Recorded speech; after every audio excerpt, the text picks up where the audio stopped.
All right, Canelo Alvarez coming off of another win this weekend as he beat Edgar Berlanga. And so my question is, who should he fight next? But before we get into that, I do want to get back to, I don't know if I don't know if I'm saying this right, but Sakuragi himself is in the chat. But what year did you watch HBO boxing for the first time? So I grew up, again, you can probably tell from the CFL talk we just had. I grew up in Saskatchewan, and small town Saskatchewan. We did not have access to HBO. So my first HBO was probably 2009 when I moved to Toronto from Calgary. Well, when I lived out here, the first time I was with a roommate, and I didn't have a ton of say over the cable things. I was moving in his place. Like, it's not like he was weird. Like, his place, but neither here nor there. So anyway, 2009 when I moved out to Toronto, had HBO as part of the TV package, and so got to watch all of that stuff. And so that is in the like Mayweather, Pacquiao kind of time there, but also you got like it was. What was it, like Super Channel or something like that in Canada? But it was the Showcase fights, or Showtime fights. Sorry, Showcase. Put on some different stuff. But those are the Showtime fights. And so between all of those, there's like Andre Ward and like the Super 6 series and stuff like that.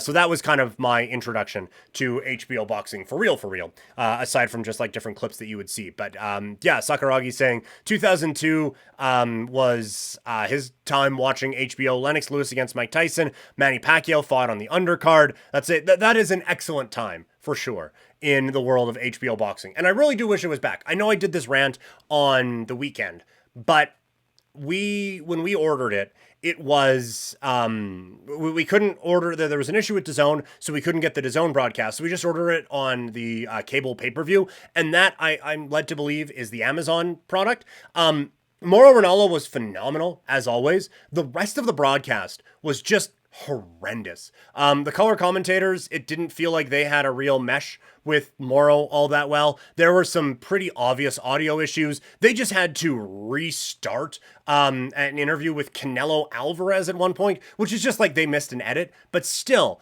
when you have that many eyeballs and you have Canelo Alvarez, like the biggest star in the sport, and you are putting on his pay-per-view, I don't care that Amazon's the B team.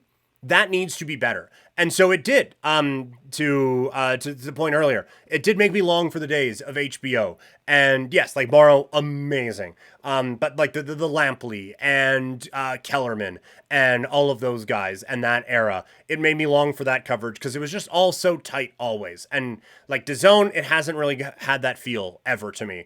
And Amazon certainly didn't. And so that was just, it was a frustration. Like if you're going to, we're already kind of in agreement that Canelo against Berlanga isn't really a $90 fight.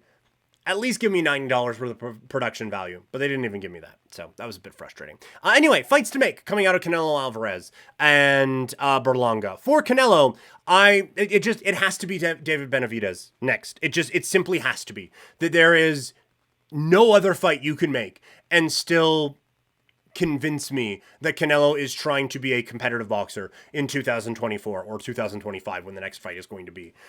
There is only one. It can only be David Benavidez. I know there's been some talk that he is paying very close attention to the Beterbiev Bivol fight that is coming up next month. Don't. I mean, like, I'll watch it. It's probably gonna be a fun fight. But don't do that. Don't do that. Benavidez for so long has earned this title shot and earned this opportunity of this big statement. I think this has to be Canelo's next fight. And if it's not, again, I don't think this is going to do irreparable damage to his legacy or anything like that, but it's just going to get a lot of groans from the boxing watching community. In terms of Berlanga, I do think that he deserves another good stage. I thought that, like, while one-sided, but he at least had a bit of a decent showing of himself. And so why not look to the same card? Caleb Plant. Let's go. Both guys, I think, would fight in a really interesting way. Both guys fought this weekend, so there is some buzz on their names anyway.